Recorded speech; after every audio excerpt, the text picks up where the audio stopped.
Anin Sigua, Nina Nishinabe, Onjibikan Sagaguni, Kipwapakan ni Mama, Muskoma Nekwe Nindishnikaz, Shari Nindishnikaz.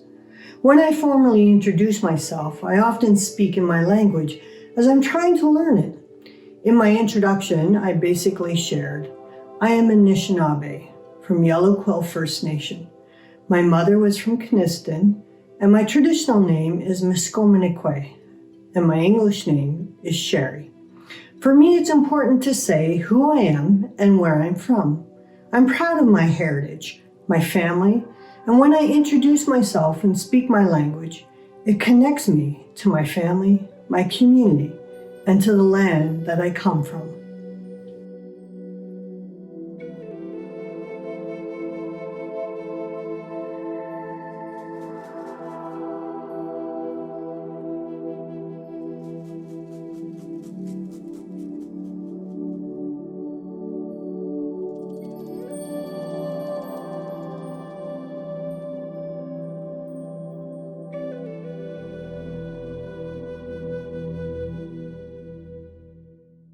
When I was growing up, I tried to hide the fact that I was Indigenous, as people often said derogatory or mean comments about Indigenous people, both adults and children. Even as a young adult in university, I didn't want people to know who I was, as there was still a strong and overt prejudice and lots of stereotypes. To share a bit of my personal story, I was part of the 60 Scoop as I was taken from my home and lived in a predominantly non-Indigenous community. When I was an adult, I reconnected with my biological family, and that's been a really rich and rewarding experience. When it comes to Indigenous peoples, people may assume that there's only one Indigenous culture rather than realizing that there are many different nations within this land with their own cultures, their own language, and traditions. Today, there is a growing awareness of Indigenous peoples and our experience as people have come to hear about Indian residential schools. People think, however, that that's in the past and we just need to get over it. They don't realize we still encounter racism on a daily basis. People don't realize the assimilationist policies and the practices of the past still continue on today in different forms, such as within the child welfare system or the justice system, the education system. We still face systems that are inequitable. So in mainstream Canadian society, there's a lot of challenges for Indigenous youth. A lot of stereotypes are still going strong, and so I think that can be a challenge that a lot of people face. And then with that, I think a lot of people feel shame.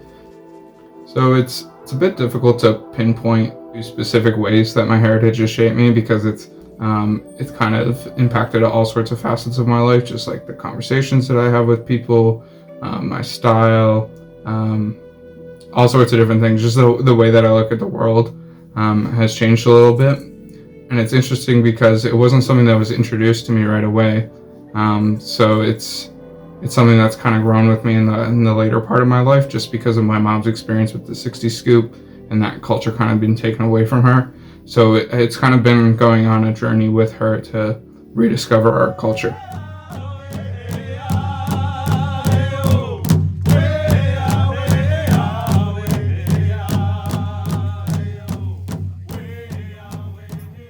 When I meet new people, they usually don't realize that I'm Indigenous.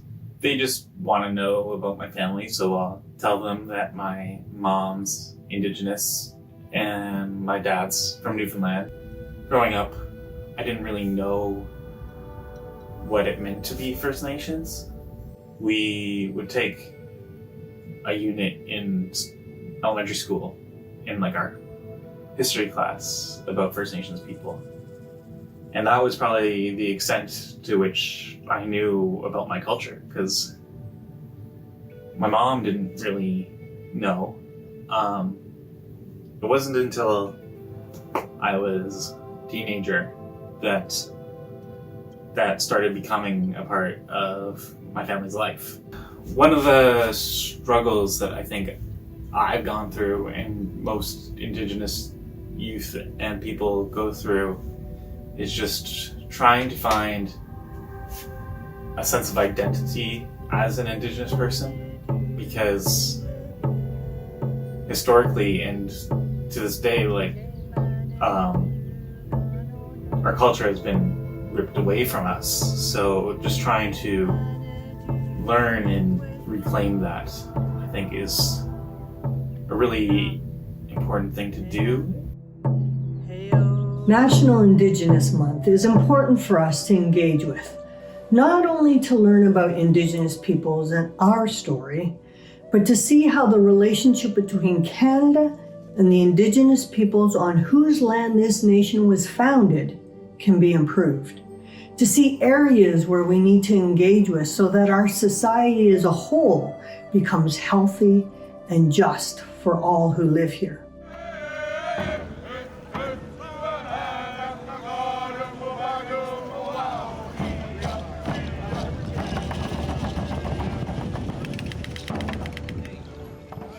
Although personally, I've been very fortunate to have not experienced a lot of challenges because of how I identify with myself. I do realize that there are a lot of things that Native people and especially Native youth are experiencing. Some of the backlashes of the 60 Scoop and the residential schools are still affected in today's young people. I think the youth of today who feel ashamed of themselves or feel that they are looked down upon can bridge the gap by overall learning to love themselves more and who they are and the culture that they belong to and really any aspect of who they are.